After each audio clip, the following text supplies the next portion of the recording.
Hey everybody, it's your boy SergDragon, and welcome to a speedrun edition of Impact Wrestling. We're trying to do October 6th and 13th. We are behind. So with me today is just Mikey. If you're ready for an episode of the Heavens Monsters Podcast, give me a hell yeah. Hell yeah, my brother. If you're ready for an episode of the Heavens Monsters Podcast, give me a hell yeah. Hell yeah. Tell them how to like and subscribe to the channel. Will do. Make sure to like, subscribe, and hit that notification bell for more Heavens Monsters podcasts. All right, so let's go ahead and talk about what's going on. So what was the first thing, Mikey? Tommy Dreamer versus Brian Myers. Tommy Dreamer versus Brian Myers? Yep, the winner of this match belongs to Tommy Dreamer. When Dreamer shows compassion, but Myers makes him pay for it, deliver a thumb to the eye before cracking him over the head with a kendo stick. Talk about being professional. That ain't professional. That's being a douchebag. And then after that, security and Scott Moore stopped Myers for a post-match attack. What's next after that, Mikey? Next, Moose continued to search for his TNA World title thanks to EC3. Yeah, he giving him the runaround. Trouble. Yeah, buddy. Next, you got Johnny Swinger and Crazy Steve butt heads with Coney Diener and Jake, cousin Jake is, as wedding play called Spiral. Johnny Bravo. I saw that last night. Oh my goodness. We'll get to that when we get to that. Next, you got X-Division champion Rohit Raju versus Jordan Grace. Yep. Jordan Grace is looking to be the X-Division champion, the second woman to become X-Division champion after Tala Blanchard. Tessa. Oh, Tessa. You said Tull. Hey. You said Tull. That's her dad's name. Tala Blanchard. Yeah, but Tessa was the first, and Jordan tried to be the second, but Rohit Raju had other plans. And right before that, Willie Mack came out first before Jordan Grace shows up. And Rohit Raju tell him that he needs someone besides Willie Mack, because Willie Mack had his shot. Rohit Raju wants someone fresh, like Jordan Grace, Big Mama Pump. I got the results here. Jordan Grace won the match, and everybody was thinking that your new X-Division champion, but due to the fact that he said it was a challenge, not an X-Division challenge, the title would not change. It was like, you son of a... He's a coward. Rohit Raju is nothing but a coward. He's nothing but a coward. But then he walks to the back, gets confronted by Scott Moore as he announced that there will be a 6-pack challenge for the X-Division title. Him, defending title against Jordan Grace, Willie Mack, Trey Miguel, Chris Bay, and TJP. 6-pack challenge. It's a one fall from what we understand. But more than that is that Scott D'Amore was yanking his chain, giving him such credibility, and then leading up to him getting the freaking hammer. I think they call that the honey hammer. They sweeten him up, and then they lay the truth on him. Okay. Next, we get arm wrestling match between Hernandez and Falaba. Yeah, it didn't go so well for Falaba, but he planned ahead. He got what looked like cream or coffee and accidentally, purposely splatter it on Hernandez, our boy from Houston, Texas, to give him an opportunity to take a shower. Once he was in the shower, he made sure to quietly go in and jack that wad of money. So now he's got the money for Johnny Bravo's wedding. Or so we thought. More on that later. Next up, we got Triple XL versus the Rascals. And oh my god, you guys see this. What the hell? Yeah, the big boys. I'm like, what the hell? What's this shit? Oh, is that on your end? Hold up, let me show that. It'll be bigger on my end. There you go. They're playing Wishbone with him, man. Well, they're making him a jumping rope. is this? The playground or something? Yep. Two big men playing with a skinny man. And the winner of this match belongs to the Rascals. Yep. The Rascals are on a good winning streak against them at that point. Next, you got the money has changed hands yet again for Bala and Hernandez. Yep, we mentioned that. Next, oh my god, I can't believe this. That psychopath Eric Young attacking Rizwan while Rizwan is still recovering from a leg injury. Yep, it was a update on his health condition in the gym, seeing that he was looking very good, but posing as a custodian, aka janitor, a guy cleaning up the gym by wiping it down with disinfectants due to COVID. And it was Eric Young, the psychopath. He freaking attacked his knee and used actual weight lift that probably weighed 20 to 30 pounds and just on his leg. Due to, camera angling though, he probably didn't actually do that, but the effects make us believe he did, which... I'm telling you, Eric, you just wait. You just wait when we make a rant about Bound for Glory. Mm-hmm. You just wait. I hope someone like Rizwan, whoop Eric Young's ass. Mm-hmm. Next, you got the Guns and the Good Brothers continue to be at odds. Yep. They're trying to see if they can work together ultimately, but due to the fact that it would be a fatal four-way at Bound for Glory, they're not going to really work together at this point. They see each other as enemies now, and they're getting all up in each other's faces about it. Damn. The enemy of my enemy is my friend. Yeah, but at this point, it's every team for himself. So, Next, let's get some knockouts action. Rosemary Ty Valkyrie versus Tasha Steelz and the Girl on Fire, Kiera Hogan. The winner belongs to Rosemary Ty Valkyrie. Yeah, they're a force to be reckoned with. Yeah, Rosemary's the one that hit a double unhook sit-out slam to put Tasha away. And it says backstage we saw Havoc and Nevaeh watching Rosemary plant Steel with a back suplex. Hogan and Don't forget those the Monsters of Madness from Wild Women of Wrestling. Mm-hmm. I'm hoping they bring that back. They still got some beat with those knockouts. Mm-hmm. Next up, the Deaners versus Giant Swinger and Crazy Steve. The winner belongs to the Deaners. Yep. Damn, you're ahead of me. I'm trying to go to the next page. And then next up, Kylie Ray. Oh boy, she is pissed off because Su Young's arm was broken thanks to the Virtuosa, the Knockouts champion, Deonna Purrazzo. Yeah, and Kimberly gets up in her face.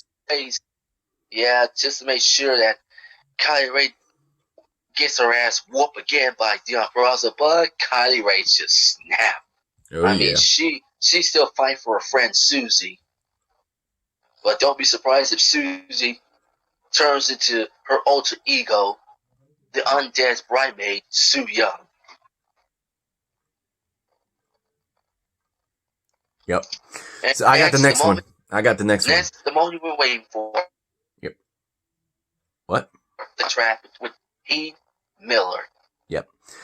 It was the negotiations on trying to get him a job, but I think his brother or his cousin was a lawyer, so he had a contract made already in advance prior to Scott D'Amore's basic contract. And that's a lot of money. They were saying that's a lot of zeros on that thing. He says that he can work better because due to Heath's reputation on WWE, he didn't exactly scream top player. So that contract was not worth his time in his mind. So he said it would be better if you went for this contract and work your way up to get that contract that you're looking for. So through huff and a puff, Heath and them just walked out, and Rhino is confused as hell. Like, you got what you wanted. What happened? Rhino is just baffled and doesn't know what to do. So, next. Next up, it's the, oh my god, I can't believe I'm saying this. EC3 loses title off a bridge. Yeah, he threw the title over a bridge. At the funeral. At the funeral, that is. Yep. Yeah, Moose is losing. Then we got a little drama with Devin Callahan and Ken Shamrock about who's responsible for Eddie Edwards' attack. Mm-hmm. If I remember correctly, was this in the ring? No, I don't think so. Hold up, let me click this video. You got your head down, you're being a gloomy goose. What's wrong with you? Yep. This is the part where Ken Shamrock is questioning himself and what he's going to do. And Sami Callihan riles him up about the social media and how many hits he's getting. I think he's overselling it, but he's still getting hits. And soon as he says, what am I supposed to do? What am I supposed to do? Use that anger. On who? And he points at the nearest poor sap that's walking by and says, him! And he goes wails on him. Like, damn! Ken Shamrock is back. What about your thoughts on that, Mikey? And finally, oh my god. Oh, you ready to end this? I could not believe that Ken Shamrock is responsible for that. I can't believe that Ken Shamrock is the individual that put Eddie Edwards away. He was the one that jumped. But Eddie Edwards is far from, he's had his issues with Sami Callihan, not to mention the eye injury that he suffered. Oh, yeah. What's next? When Sami Callihan was messing around with Eddie's wife Alicia, let's not forget that. And finally, to wrap up, Impact, Motor City Machine Guns versus Ace Austin and Matt Fulton. Who wins that match? The winner goes to Motor City Machine Guns. The winner, Motor City Machine Guns, got the victory. And if I remember correctly, there was a post match. That means an aftermath, post issue, not match. The Guns hit an impressive double team chokeslam suplex to get the Giant Fulton off his feet. All hell breaks loose as the Good Brothers stop the North from getting involved with steel chairs. Inside the ring, the Guns put Fulton away with the dirt bomb. Mm-hmm. And that's the end of October 6th edition of Impact. All right, October 6th. Now we need October 13th. I'm doing that on my end. And we got disconnected. Well, not so much. We're still connected. Can you hear me, Mikey? Yoo-hoo, Mikey. Yeah, it's still searching for a signal. Perfect timing, though. Not gonna lie. We just finished that. Okay, here's the results for this. 13 minutes in, not bad. Hope you're enjoying this. I know we're behind due to this being shifted into a weekend edition of podcast. Trying to do this also on Tuesday and Thursdays, seeing as I get home early. If I do. This last week was good. I got home early those 2 days. Let me see if I can just get in contact with him. Hold up. Let me see if I can hang up. Alright. Let me go ahead and call him singularly. There you go.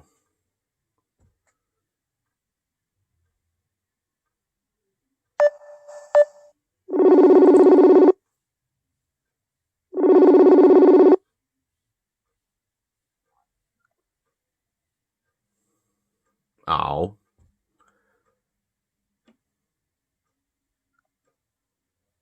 Is on another call. Let me see if I can tell him to hang up. Or maybe I can join. Hello?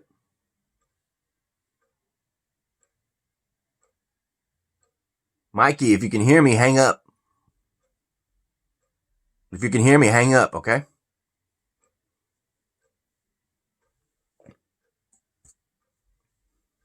Okay.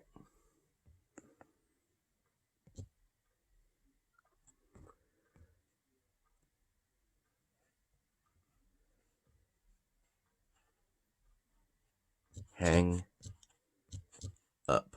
This is the technical difficulties we got sometimes. I don't know why.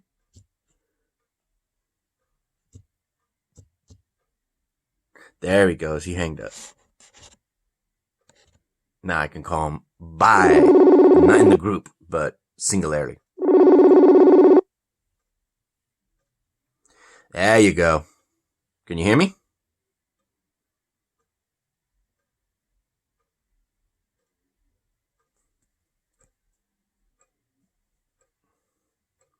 I can't hear you. What the heck? I'll be right back. Okay, we're back. That took a while. That was weird. We had to keep calling and hanging up and calling just until we heard something. I can hear something in his background. I was like, oh, now I can hear you. So, with that said, before we start the October 13th of Impact, a shout out to our fellow brethren of the Heavens Monsters podcast. A shout out to, let's see, Xavier Hill, Mikey, right here, Andre Mitchell. A link to their YouTube channels will be in the descriptions down below, as always. And remaining shout out to, I put this sideways. There you go. Chris Petrie, T-Money, Renee, Farrell, and Delvin. So what's the first thing on the 13th? Before you get to that, how many minutes you got left? Plenty.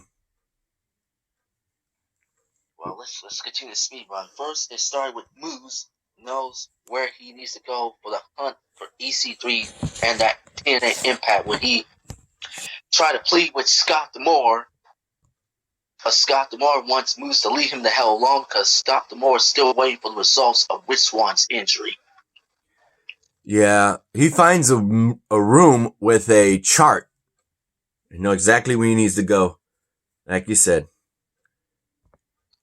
Next, you got a triple threat tag team. Rosemary, Ty Valkyrie versus Tasha Steelz, Kiera Hogan versus Jessica Habit and Nevaeh. The winner goes to Rosemary and Ty Valkyrie. Again, they're on a winning streak, the two of them. Next up, you got Crazy Steve wondering if Bala has anything to get off his chest, like a large stack of money, for example. Mm-hmm. Crazy Steve ain't no fool. He's crazy. He ain't no fool. Then, backstage, we get a segment between Jessica Habit and Rosemary.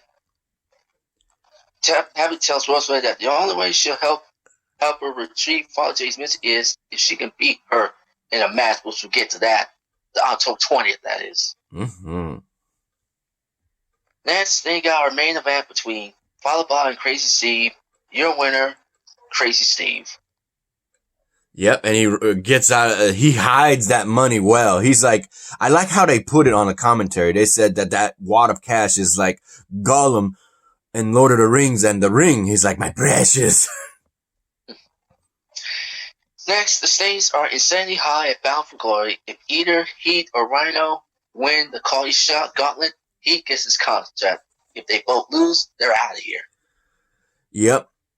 Scott D'Amore was looking at him saying, I feel for you knowing that you're doing this, but are you okay? Does he know? Do you really not want to tell him that if you both not win, you lose your contract here in Impact? He said he doesn't need to know that. Yeah, everybody's talking about it, so eventually he heard about it. They didn't even made a promo for that. It just says, thank you for putting your job on the line at Bound for Glory. That way we heard. Little spoiler right there. I'll tell you right that. Not going to say who won, though. Their fates are, we're going to talk about that later. Anyway, what's next, Mikey? 10-person tag team match between Tennille Dashwood, Tommy Dreamer, Brian Myers, Cody Deaner, and Johnny Swinger versus Hernandez, Cousin Jake, Alicia, Rhino, and Heath. The winner belongs to Hernandez, Cousin Jake, Alicia, Rhino, and Heath. Rhino's partner Heath connects with the wake-up call on Swinger to pick up the win. Due to the rules of the Call Your Shot Gauntlet match, these 10 individuals will be appearing in that gauntlet. And whoever won whichever team actually won would fight each other to determine who would be first out of the 20 and last out of the 20. So now that they won, they're going to be facing each other the next following week. Next, Mikey. Next, Sammy and Ken just unleashed another brutal attack on Eddie Edwards. Wait, I'm not. You went. There's so much that they covered on that match. Okay, another ankle lock. Yep. There you go. Next up, after that, we got Eric Young tells Jimmy Jacobs that he's certain Riswan will not be cleared to compete at Battle of Glory, and he is going to the ring tonight in order to get to the bottom of it. Jackass. Mm-hmm. Next up, Kylie Ray versus Kimberly. The winner belongs to Kylie Ray when she made Kimberly tap, tap, tap. Yeah, I don't know if they heard you, but earlier Ken Shamrock attacked Eddie Edwards again with Sami Callihan hyping him up. Yes, I said Sami Callihan and Ken Shamrock. Hope you can hear me. Yeah, I heard you. I'm thinking because it was crossing over from what I was saying. I was like, oh shit, did they hear him? Or did they hear me? So I just wanted to cover that for you, bro. After that, World Champion Eric Young tells Jimmy Jacobs that he's certain Riswan will not be cleared to compete at Battle of Glory, and he's going out to the ring in order to get to the bottom of it. Mm-hmm. And like I said, jackass. Next, Kylie Ray versus Kimberly with Knockouts champion Deon Purrazzo. The winner is Kylie Ray locking in, smile to the fist to make Kimberly tap, tap, tap. Yeah, you said, we heard you, I heard you on that end. We heard you. So next thing. And then after that, Deon Purrazzo decided to add a little injured insult. Right before that, Kylie Ray just, you should see her eyes popped up, her teeth. She was sending a message to Deon Purrazzo because she knows what happened to Susie. Because Kylie won't break the hold, Deon attacks from behind, but Kylie would fight back with a super kick, and she would stand tall as she is ready to get her hands on Deon Purrazzo at Bound for Glory. What's next? Doc Gallows versus Madman Fulton. The winner was neither one because it was a double countout. Yeah, they brawling, man. But not so fast.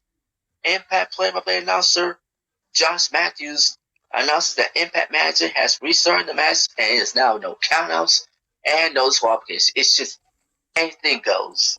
Yep. The winner belongs to Doc Gallows.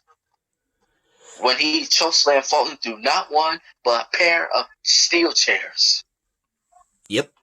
The big men of Impact right now went to war.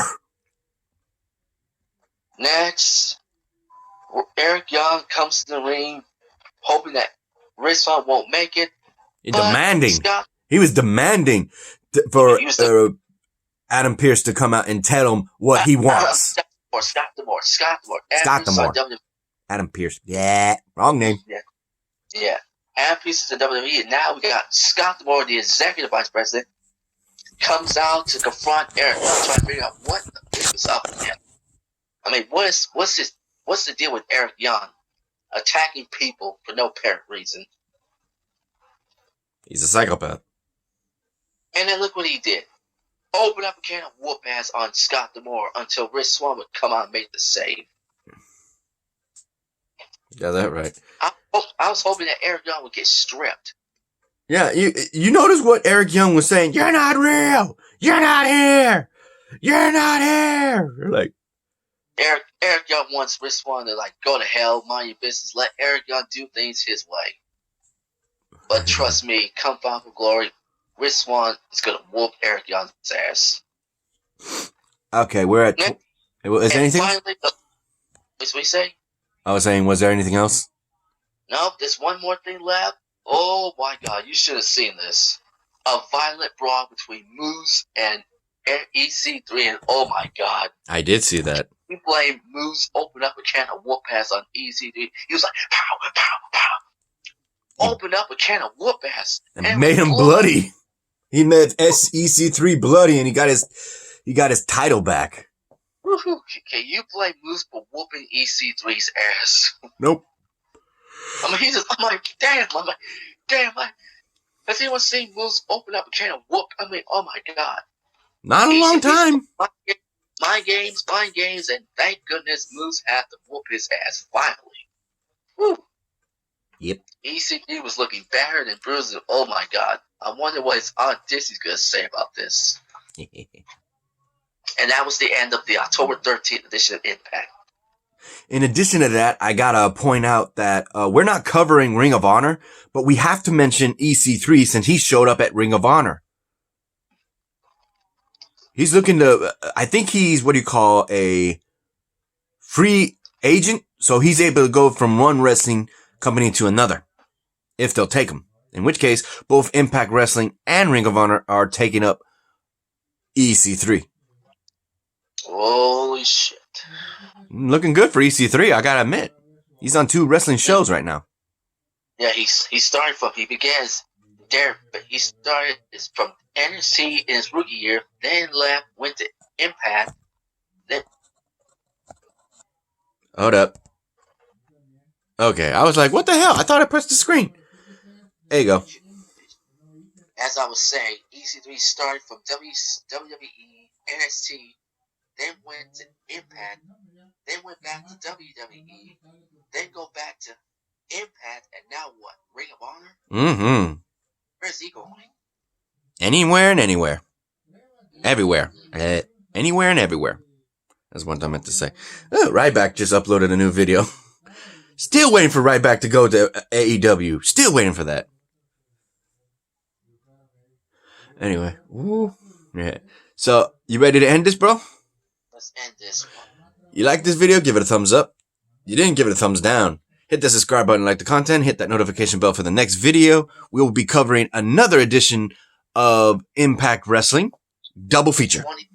The 20th. And Bound for Glory on the 24th. And of course, we got time. We'll try the 27th. If we got time. Mm-hmm. We'll see. See you then, bro. And that's the bottom line. Because of Heaven's Monster Podcast, we said so. And we'll see you for 3 more episodes of Impact Wrestling. Yeah, buddy.